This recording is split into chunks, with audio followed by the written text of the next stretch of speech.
Morning. Good morning, Reverend Dana. How are you this morning? Tired. That I Yeah, understand.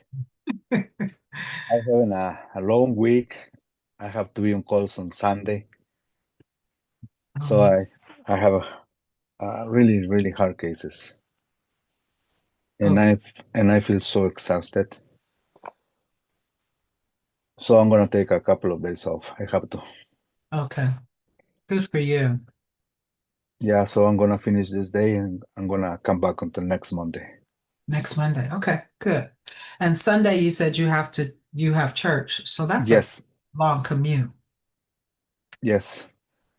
So I'm gonna get off because Thursday is my day off. So I'm gonna ask for Friday and Saturday because Sunday is my day off also.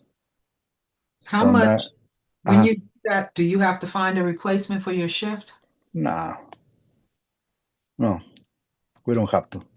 Because it's not just one of you there, it's more than one of you there. Exactly. That's helpful. See, and they say if it's only one person in the hospital, that's okay. Okay, Just to answer the emergencies. That's it.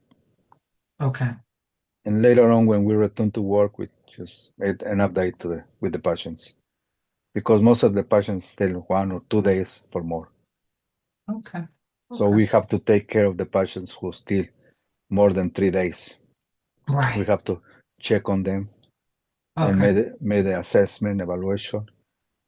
If they need more visits, we put in the consult, follow up, and we think that they are okay. We just leave like that because the okay, next day they're gonna be discharged. So we follow up only the hard cases, okay, the great. cases who really need to. Like So, right now we have a case. I'm been in a meeting with the doctors. There's the surgeon, the palliative care, and the doctors and the mom of the patient, myself, because the doctors are telling the mom the patient is suffering.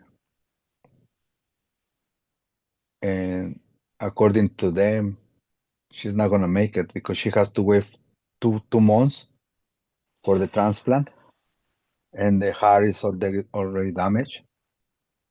And also a couple of organs because his liver disease has for cause of the alcohol. So the idea is the doctors didn't want to pursue it because there are giving to the patient more hard time because it's not going to be good for the patient. You see, they say it's not going to happen nothing. If we do that, only we extend the suffer of the patient. But the mom is expecting a miracle, mm, and the body is already totally damaged, the organs. So anything the doctors do it is going to be against the patient's health because it's not going to handle that. She's mm. not going to support the intubation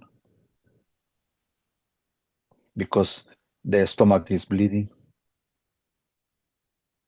the intestine are not working.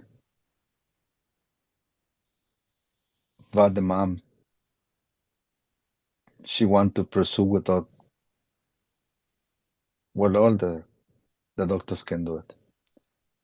So we have an ethic situation right there. And since she speaks Spanish, they asked me to go and try to help the mom to understand that it's nothing that we can do it anymore.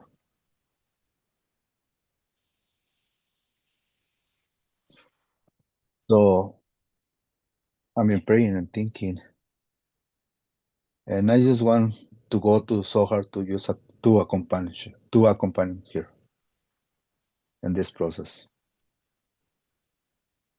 and I cannot change her decisions. I'm not going to try to change her decisions. Okay. I'm going to try to support her decisions and Right. give it to her the options that she has it. What do you mean give her the options? Yeah. So he is expecting a miracle, which I respect. The mother is She, expecting a yeah, miracle? that's why she wants the doctors to pursue with that anything they can Okay. do it. Okay. Okay, but my question is, what means miracle to her? Because miracle could be she go to heaven. Miracle could be I don't know, the love that they have with each other, the care of she has with the grandchild, the expectation of miracle that she has it.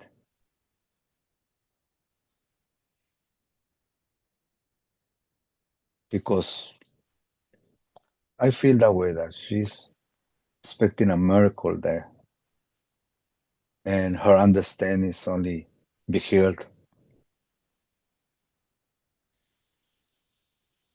See, and I just have this idea, but I don't want to work and change her mind. I refuse to do that. What do you mean by present her what options she has? Yes, because I believe this is where I believe in her options, because it's not too many options. Yes, she has only two options: to see her suffer more or to let her rest. Because I believe she is not seeing that part. She's seeing her part.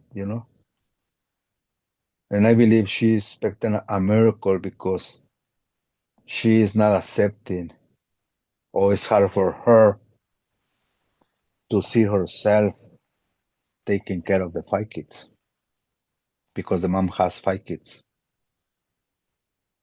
So I heard you say you want to know what expecting a miracle means to her, Yes, to the mom. to the mom. And I heard you say she is not seeing her suffering. Yeah, she's not What here makes you think she's not seeing her suffering? because the doctor already explained her everything about the organs damage. Okay, and she's expecting a miracle, ignoring the suffering of her daughter Why are you concluding that she's ignoring the suffering of her daughter? because she is denied the situation. She's not accepting the medical situation. She's not agree with the medical decisions or the information that she received. She's believed that everything is gonna change. That means she's not accepting too. Does it? That's the message I received.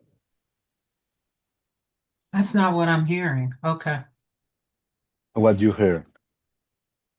I'm looking for a miracle because I know how bad the situation is.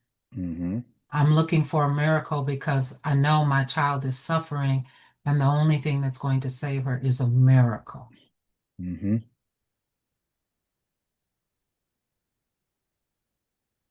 Yeah, yeah, that's true.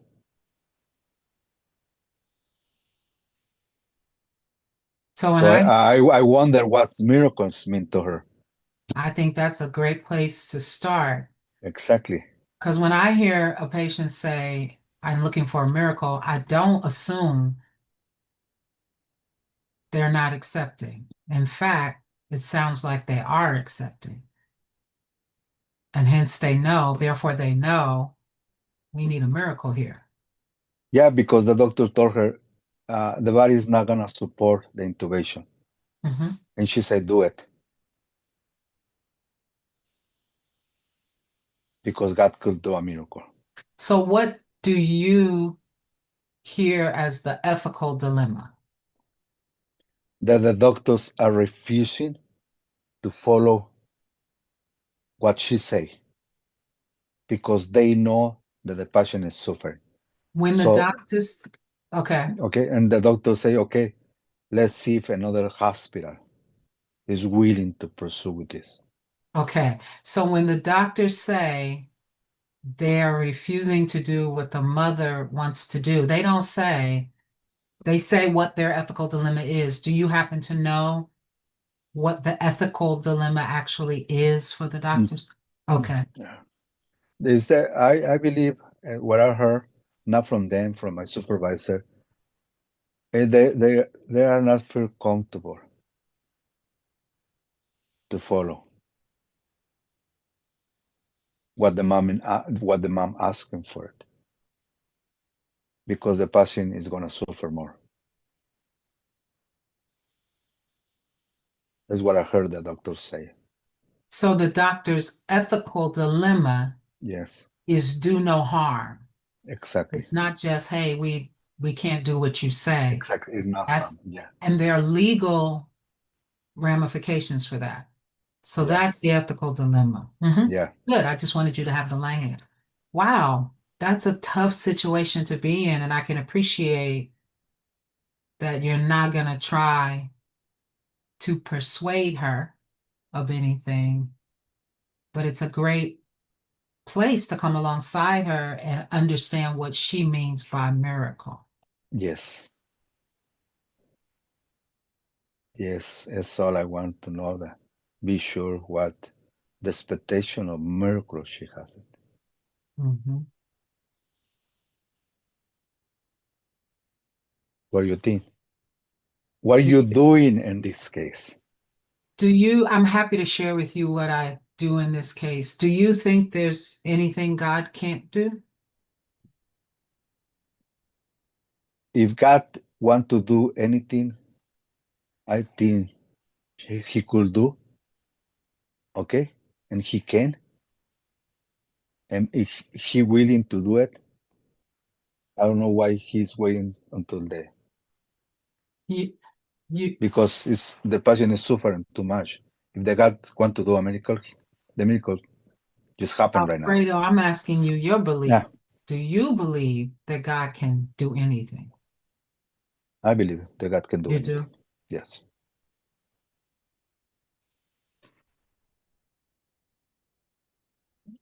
I'm not here to question God. I'm here to uh, come alongside with the patient's belief. No, I was just asking you personally what you Yeah, believe. Yeah, yeah, yeah. this is my belief. That's powerful. So when I'm with patients and doctors in this situation, I, when the doctors say the patient doesn't, the person making decisions for the patient doesn't understand how bad the medical situation is, Yes, right. I invite them to consider that they may be wrong, that actually the person may not understand medical technicalities, but they understand that the medical situation is so bad that they need a miracle. So that to just assume they don't understand is, I think, wrong. So I say that to doctors. I wouldn't say that to a patient, but I would say to a doctor. So Mm, the way you're framing that may not be helpful because I don't ask for a miracle, except I think where I have reached a really difficult situation. That's mhm, one thing I do. So that's conversation with the doctors. And then if I invite them to consider that maybe they do understand, perhaps your role is to make them aware of your limits mhm, and to say, this is the limit of what I can do. So the doctor may say, I can't uh, intubate the patient, because if I intubate the patient, I'm going to kill them. That's different than saying, I can't intubate the patient because their body is not going to be able to withstand it. Yeah, yeah, Different language.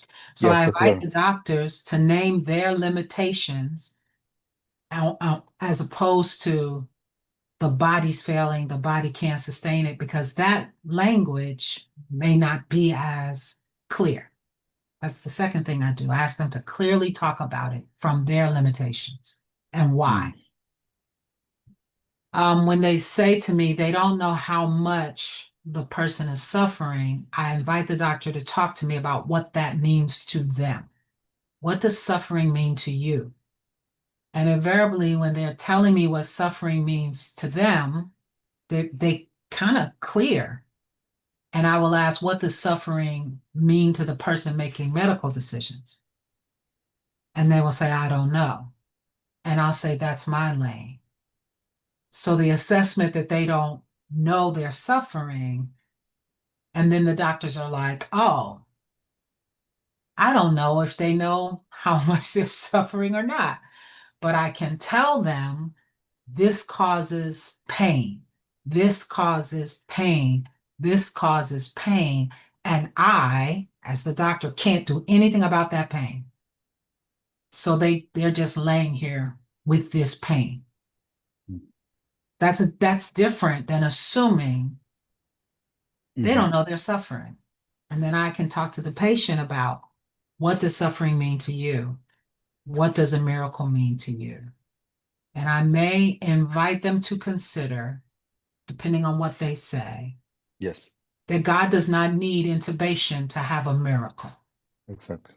that God's not limited. But here's all the ways the doctor is limited. So your miracle isn't dependent on what the doctors do. If that's what their theology is, God Yeah. can do anything. And the doctors want to do this, not intubate, not do chest compressions, because it causes more pain, Mhm, and they can't do that. It violates their rules, their ethics. mhm. And then it's not, I want the doctor to do this, but they won't. It's, oh, this is not feasible. This is not doable. They're not able to do this. And doctors don't like to say, I'm not able. Yeah. Right? And then when the patient says, I want them to do all measures to save them, that the doctor can do. And there's limits to that based on the ethics of do no harm. So Mhm. they don't legally, for example, in the state of California, doctors are not allowed to do anything that will not reasonably sustain, benefit, or improve the quality of life Exactly. Yes. of the patient. Mm, So mhm. that clears them up, and it puts the patient putting the weight of their hope in a different place. So then they begin to think about miracles. And then the difficult question of, let's talk about what miracles look like. And inviting them, like you said, to imagine miracles beyond this person miraculously getting well and returning to their former life. The miracle of death, the miracle of no more pain, the miracle of your sustaining presence, whatever that, I Yeah. invite them to, that's what I do. Yes. My. You that. Thank you for telling me all about that because my idea was make her reflection in a miracle. What the expectation a miracle is. Okay. And think about the daughter. Okay. And most of the times I ask the family members if you were in in the situation where she is, what was your decision? Why do you ask that? Because sometimes when we put ourselves in the shoes on the other persons, the ego we have it is gonna be released. Mm. because sometimes we do not let them go because we don't want to suffer the So pain.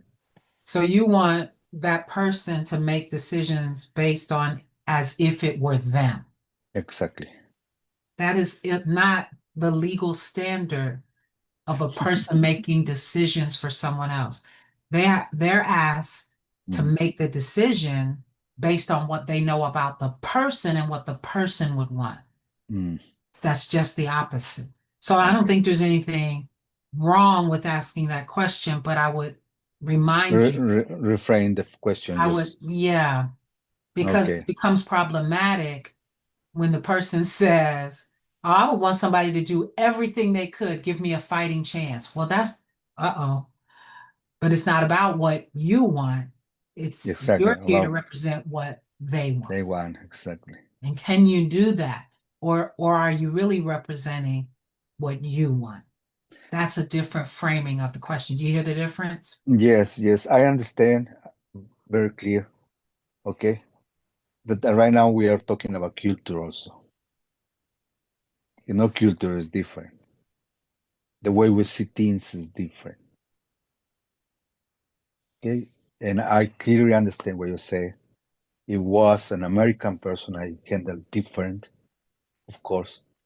But then now it's a culture question. It's a Culture, culture question. culture, your culture Oh, behavior.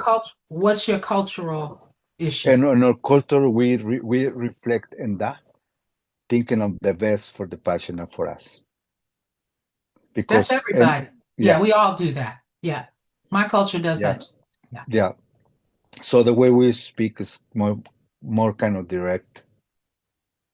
Okay. Well, that direct question, Uh-huh. if this was you, what Mm-hmm. would you want someone to do? I'm encouraging you to consider if they're the decision maker for the person, Mm-hmm. cultural or not, that is problematic. Yeah, right here. Because, yeah, Yeah. even with the cultural piece, because that's not their role. But Mm. you can have that conversation. If it were you, what would you want? And listen to what they say. Mm-hmm. And it may lead to helping them figure out what to do. But you Yeah. just know if you were serving on an ethics committee, Mm-hmm. and and chaplains serve on ethics committee, and you ask that question, it actually is not helpful.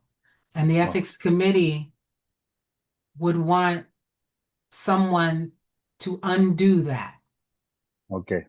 So just know that. But I understand spiritually, you're wanting to have the person put themselves in that person's place for empathy.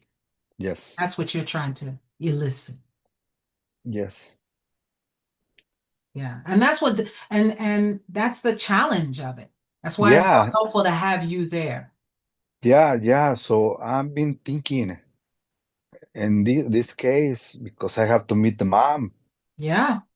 maybe And in the mother the, is the decision maker. yes. Yeah, that's heavy. That's heavy. Yeah, because the doctors and my boss Yeah. asked me to just be alongside with her This and is a great place to learn. for a spiritual care assessment, to Yes. be able to actually do the spiritual care assessment and identify what is the mother's need. Because you have all these assumptions, Yes. but what is to get at what is the mother's existential need, meaning of life, meaning of this situation, the her theology or spirituality, whatever it may be.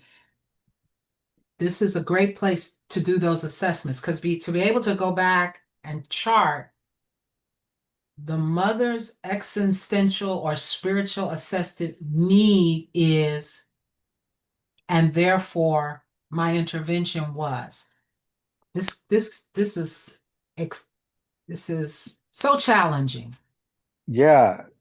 For me, it's more challenging. If for you, it's challenging. For me, it's more challenging because it's gonna be the first time I'm gonna be Wow. in this kind of situation, you know. And I think is the sum is this gonna be the summary of a lot of experience I have it, or a lot of interventions, because right here I have to put all I have, all my knowledge, okay, at work. Have the right questions, the right attitude, the right heart, the right spirit Mm. to help them. It's not only about the words, it's about the heart, the Good point. attitude, the attitude, Yes. you know.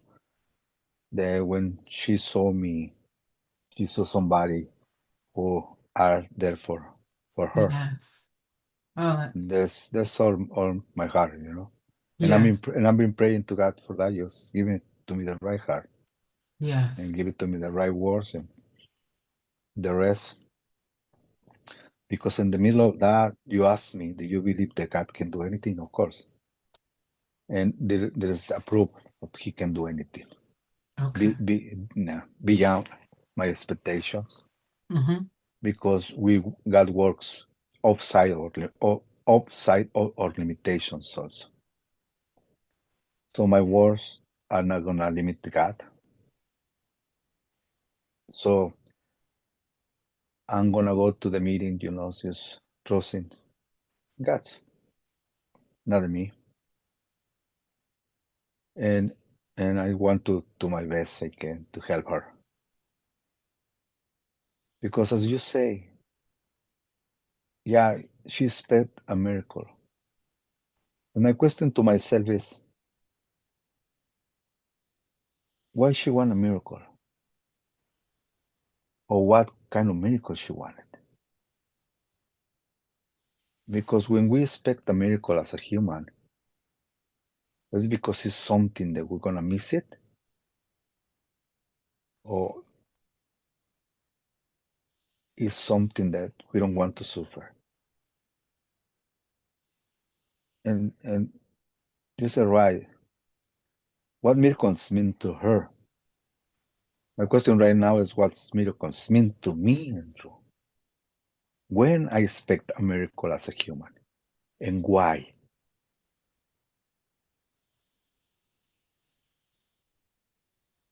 I just say everybody expect a miracle, but why you want a miracle? And let me remember sometimes I went with a guy, and this guy also came to the hospital because he was a alcoholic drinker, and he has his liver damage. So when I entered into the room, I asked him, and then what you want me to pray for you? Say, I want a new liver. And I just look at him, and I say to him, I don't know if you have to say it right or not, but I say to him, that's good. I think God can do that. Do you believe? Say, yeah, I believe. My question is, what you gonna do with the new liver?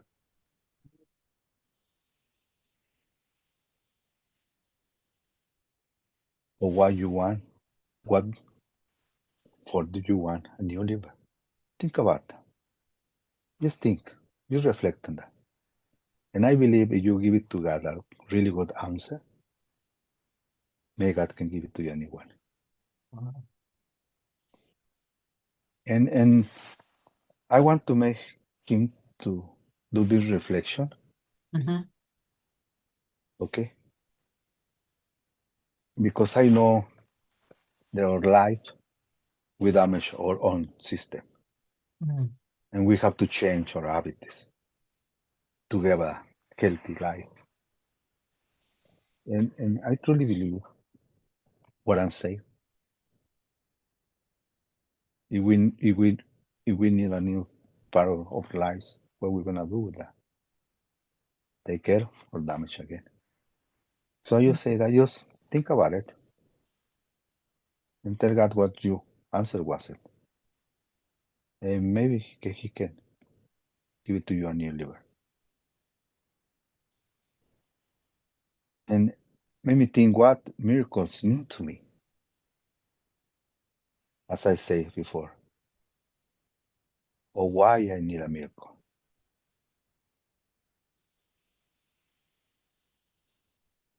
And I think this is a valid question. Not only what is your expectation to a miracle, why we need a miracle. Because maybe we are scared or we are afraid and we expect a miracle to feel comfortable.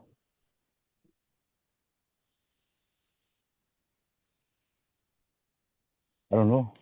I'm going to answer.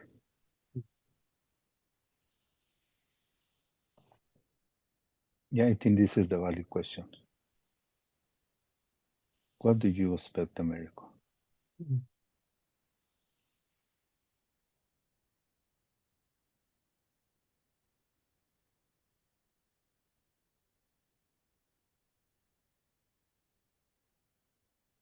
Because having a five child's responsibility suddenly could be a hard way. Yeah, yeah. Because the kids has from 5 years to 14 years old. And The you said older, it's five of them. yeah, 5 or 6. I don't remember right. But it's 5 or 6. I think it's 6.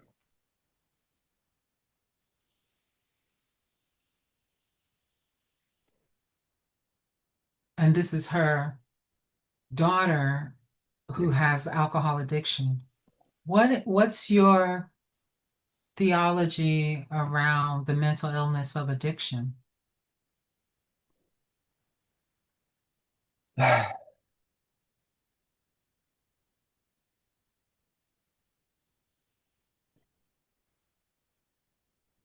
For me, the addiction, I don't want to say there's an spirit because the addiction is a fruit, it's an attitude. Because I've been thinking in myself. I was an alcoholic addiction. And my addiction came because I was alone. I feel lonely. And always when I feel lonely, I start drinking. So since I was alone in USA for my whole youth, I always been drinking. When I found out Jesus, I not feel alone. So Jesus made me free of alcohol. How? Just made me feel his presence. It made me feel that I'm not alone anymore. So the alcohol was away because the alcohol is a fruit that got you for something. Okay? And my addiction was that in that way. So almost the alcohol is being used for the people to make us forget where we at or the pain we have it in any kind of area of our souls. So the alcohol is like anesthesia for us, Mhm. okay? Mhm. To forget what we suffer or the way we treat it, depends. So we're suffering. So the person is suffering and they take the alcohol to stop suffering. Exactly. And that was your situation. Yeah, exactly. Did the alcohol work? May you forget? Yes.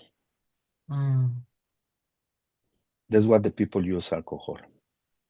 And I've been seeing and not a lot, but most of the patients I see it. Most of my friends, okay, I see it. And I see how they be free about the alcohol. When Jesus came and healed the area, the alcohol was away. So you never Do you feel like it was a struggle for you to, or Jesus came and removed it and it wasn't a struggle for you? I think it wasn't a struggle for me in the beginning. So when Jesus came to my life and made me realize that I'm not alone and I feel his presence, that made me free. Because that's the next day I don't feel lonely and I don't feel the desire anymore to drink. Mm, And was that gratitude for that moment that made me strong to just say no to the alcohol. And I have a brother-in-law who is a doctor who don't believe in me because he say it's so hard for a person leave the alcohol from one day to for one day to another mm. because could not be possible in a medical perspective. It has to be little by little. It's like the drugs. When you use drugs, you have to let the drugs little by little because you're gonna suffer. Your body's gonna shake, nervous, and I don't have that process. You didn't have that process.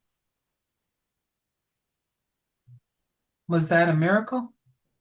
For me, yes. It was. For me, yes, it's a miracle. And most of the time, when I see a people who drink alcohol, it's something that they suffer when they were young. When they were young, something happened to them, and they use the alcohol as a sedan to the pain. Mm, And it works.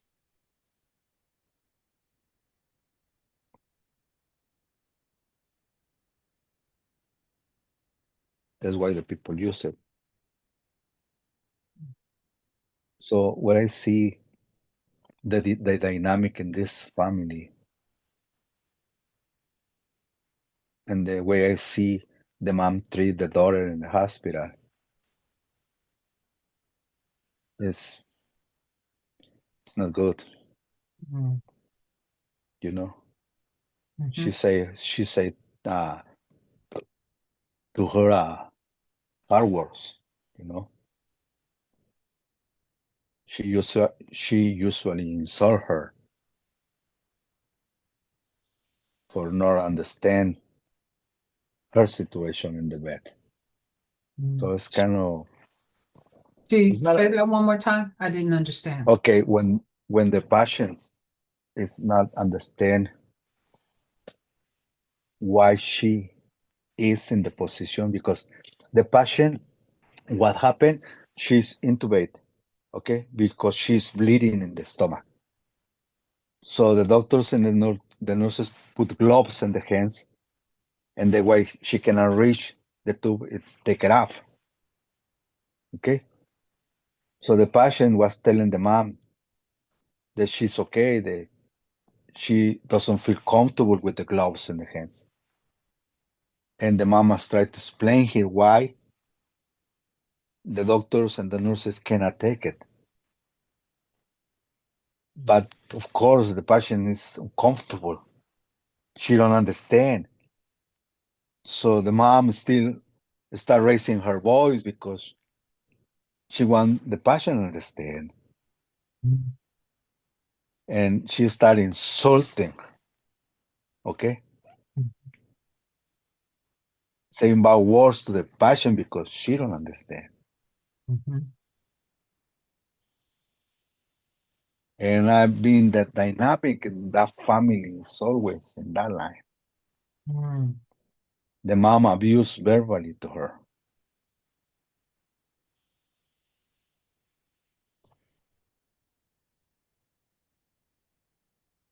See? And this open another assessment. mhm,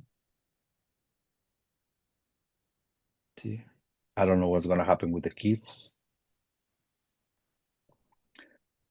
but I pray they got do something there mm, because it's a dysfunctional family dynamic there. mm.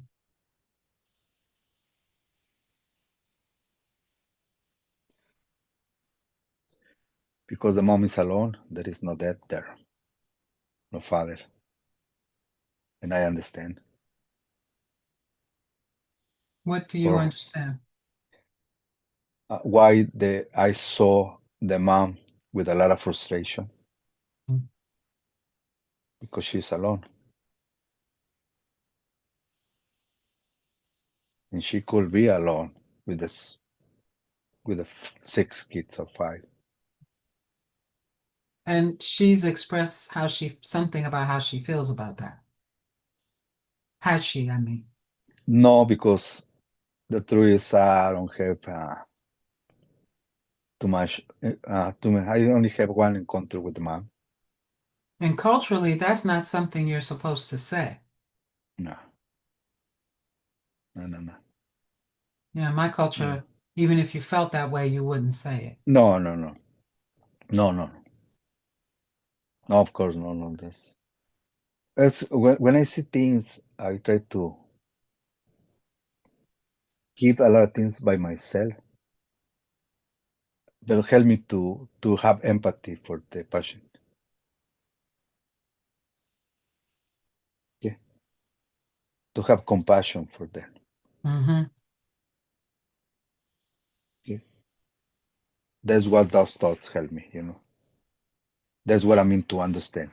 Yeah, Have empathy and compassion for them. empathy and compassion. Does the patient have a faith tradition? Yeah, Catholics, but they never went to church. Do you think the patient has met Jesus? Yes. You do. Yeah, because in the beginning, with everything began, I was the first person who met her, Mm-hmm. and I read the Bible to her, Mm-hmm. and I give it to her a Bible, and I start walking alongside with her. And she was receptive. Exactly. She was so appreciative. I start being seen here every day and praying for her, and praying with her, Wonderful. and she was expect me every day. When I can, I say tomorrow I'm not gonna come because tomorrow is my day off. See you the following day. Okay.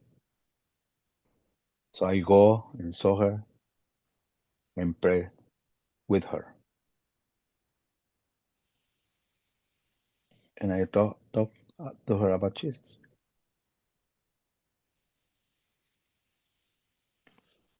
So the passion know me, Mm-hmm. and I believe the passion start telling the mom, okay, about what we are doing with her. Because in the meeting I had with the doctors and the mom, she heard me. She heard me out. She respect my voice when I spoke to her.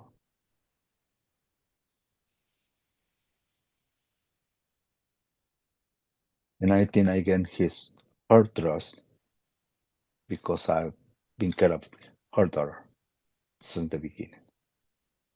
He has a month in the hospital. It's a long time. Yeah, the idea with this patient is because she was in the list to get a transplant. Okay, the transplant was ready, but she wasn't Mm. because in the beginning, when they put her on the list, they told her to not drink anymore, and she's still drinking. That's why when the organ was ready and she was in the hospital because of the alcohol, so they took her away from the list.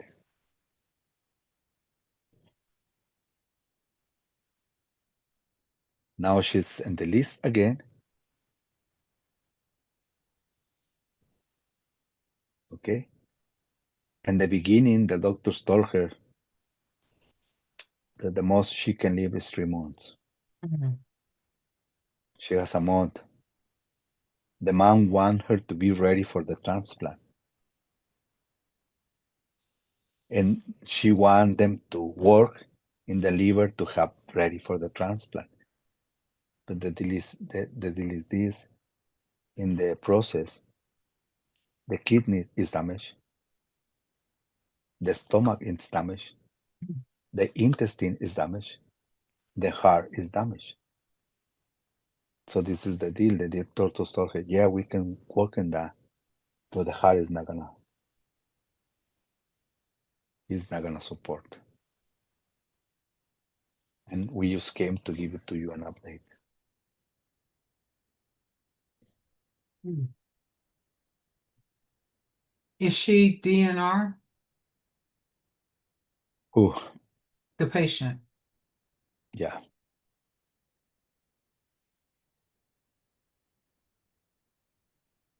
Wow. How old is she? 37 years old, 37. too young. Yeah. She met Jesus, but it's not enough, huh? Yeah. Well, it's not enough for this life. Hmm. That's so young. Yes.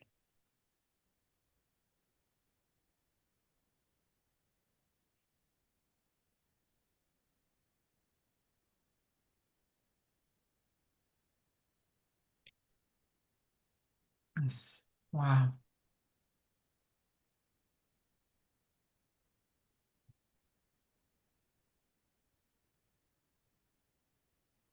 Do you think it's her fault?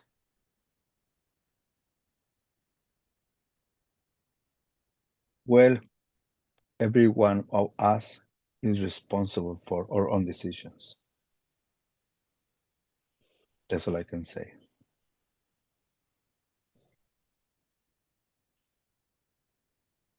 Wow. All, I'm all, glad you're all, there for her.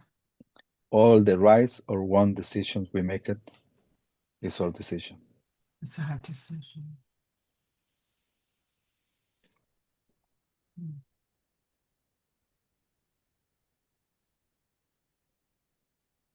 I am so glad you are there for her and for the mother and for the doctors.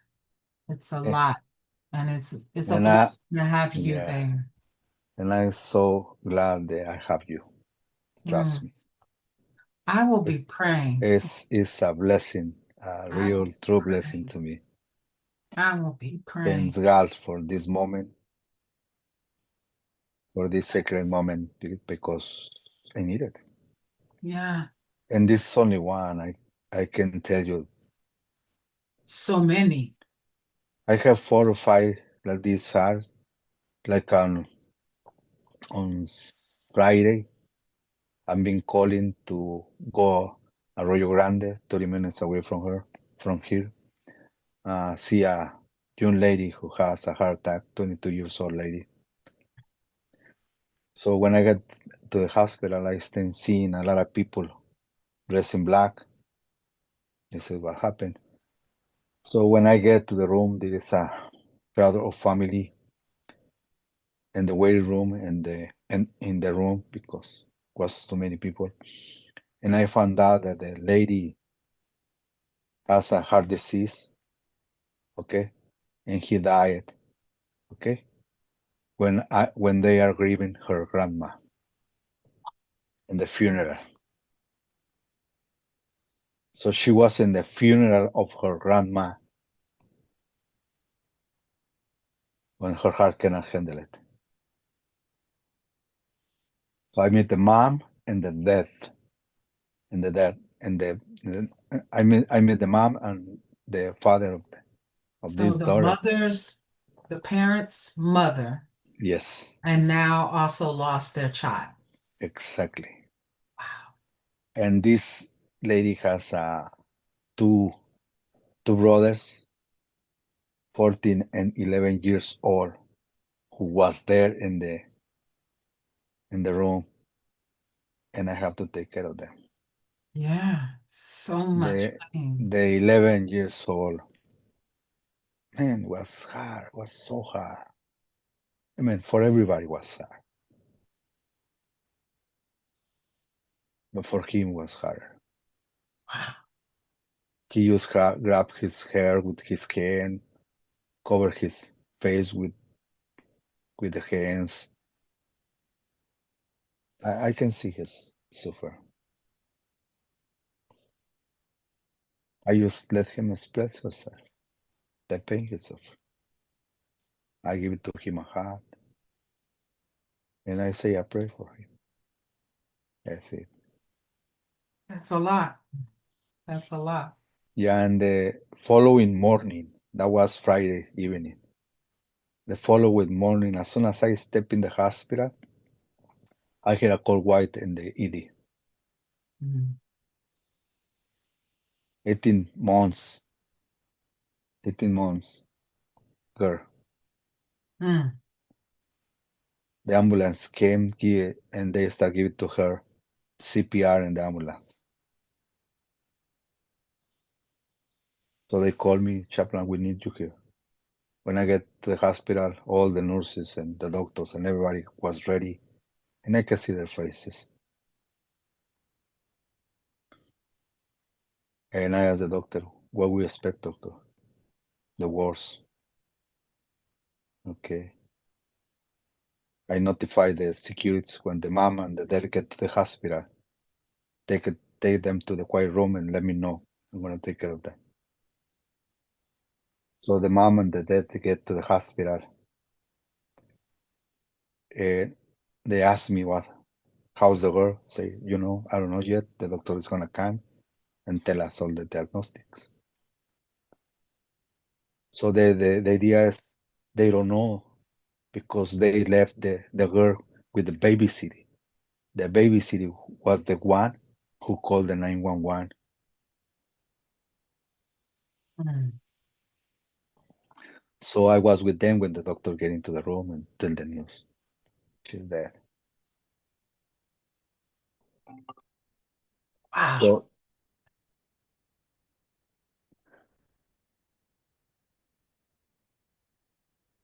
I'm glad you're taking a couple of days off. yeah, And I'll be yeah, praying for you for this visit. Alfredo, I am so glad for them that they have you. And I'm so grateful to God for your calling. yeah. Thanks be to So God. I'm tired, I tell you the truth. Yeah. And I hope I can see you in the evening. Yes. If not, I understand. Yeah. See how you feel. All right. I'm praying. Yeah, thank you. You're welcome. You're welcome. Thank you. Take some Okay. breaths. Okay. Yeah. All right. Thanks for everything. You're Okay. welcome. God Thank bless you. you.